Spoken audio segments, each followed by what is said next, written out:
Things are getting very, very interesting.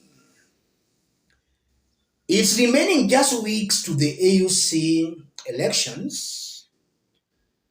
Temperatures are rising.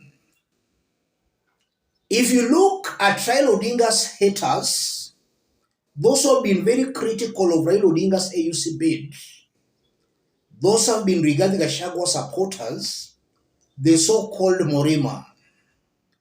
And they have also convinced some other Kenyans into also believing that Raila Odinga cannot win that seat.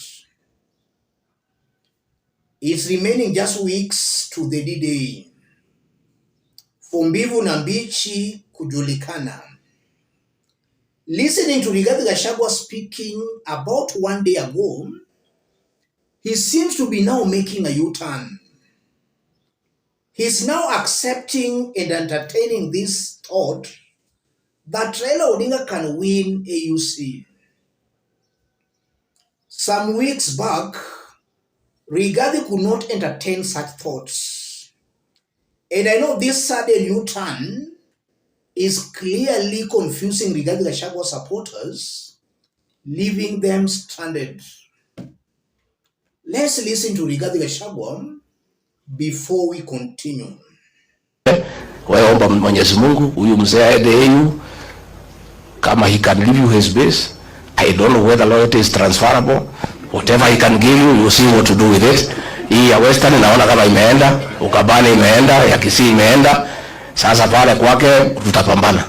Hata sisi tutakuwa hapo. Baba akienda ile tabaki pale tutangangania na wewe. Si tutangangania. Kwa sababu there are some guys who came to see me from Siaya. Wanasema they came to my house. Wanasema sikia Tukiji.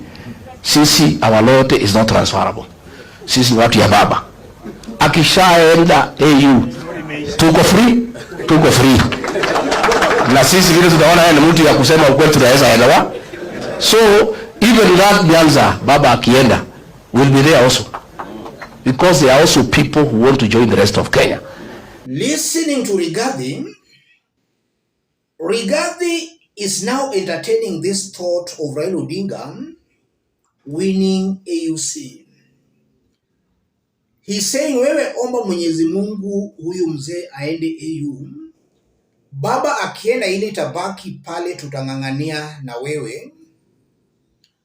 Rigathi is now entertaining the idea or the thought of Raila Odinga winning AUC. That's something that was not possible some weeks back. So it's coming out very clearly to me that as the D-Day approaches, Rigathi seems to be softening his stand on Raila Odinga. Let's put all this into perspective for Kenyans to see clearly what's happening here. If you are watching us but you have not yet subscribed, subscribe, give the video a like. Let's proceed. What's happening here, ladies and gentlemen? Rigathi is indirectly trying to prepare his supporters psychologically for Raila Odinga's AUC win. That's what Rigathi Gachagua is trying to do. Rigathi understands very well that most of his supporters are very sure Raila will lose that seat. And they are very sure Raila will lose that seat because very close Rigathi Gachagua's allies have been selling them this propaganda that Raila Odinga is going to lose. We've seen Ngunjiri Wambugu, a very close Rigathi Gachagua's ally. In fact, Rigathi Gachagua's right-hand man, saying Raila Odinga will lose.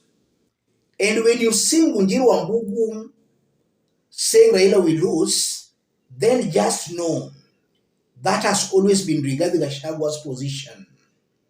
And Rigathi's supporters are very sure Raila Odinga will lose.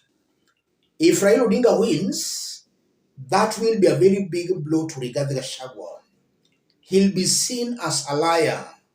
So Rigathi is just preparing them psychologically for a possible Raila Odinga's win. And Rigathi is doing that purposefully to save himself politically from the backlash of Raila Odinga's win. That's what is happening here, ladies and gentlemen. He's preparing his supporters psychologically. To Rigathi Gachagua supporters, you have always been lied to. You've been sold to propaganda. As I talk, at least 23 African countries have pledged to support Raila Odinga. Only 2 countries have pledged to support Djibouti. 1 country has pledged to support Madagascar's candidate. To win AUC, you only need 32. So Raila only needs 9. That's a fact. That's the truth. So Raila Odinga is clearly ahead of all his other competitors. And if that's the trend, then Raila Odinga's only chance is to win. Unless there are some things happening behind the scenes that we don't know. But then again, I don't think there will be rigging in Addis Ababa. That's why I'm fully convinced that Raila Odinga is going to win. I don't think there will be any rigging. And we have been told of Francophone and Islamic countries. These are issues I've always explained here. Most of the Francophone countries have thrown their weights behind Raila Odinga. It will be a secret ballot. And most of those Francophone countries have already endorsed Raila Odinga. We have also been told of something called Islamic organization. Most of those countries under Islamic organization have also thrown their weight behind Raila Odinga. Uganda is a member state of that Islamic organization, and Uganda so far supported Raila Odinga. I'm just giving you an example of that Islamic organization. And some people saying Islamic organization, they don't even understand what that Islamic organization really means. So the Francophone Islamic organization things, those are things that will not count at the ballot. It will be a secret voting.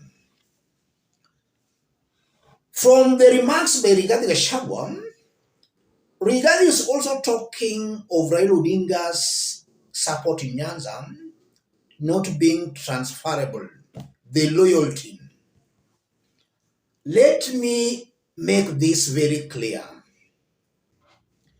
If Raila Odinga wins AUC, chances are very high. A whopping majority of his supporters will support Ruto. A whopping majority. If Raila loses AUC, his supporters will still go his way. Where he will tell them to vote, they will vote there. But Raila winning AUC, be rest assured, a majority of his supporters will automatically support Ruto. The support is actually transferable. As long as Raila Odinga is with Ruto, the support will be transferred to Ruto. Rigathi Gachagua has been talking of shareholding.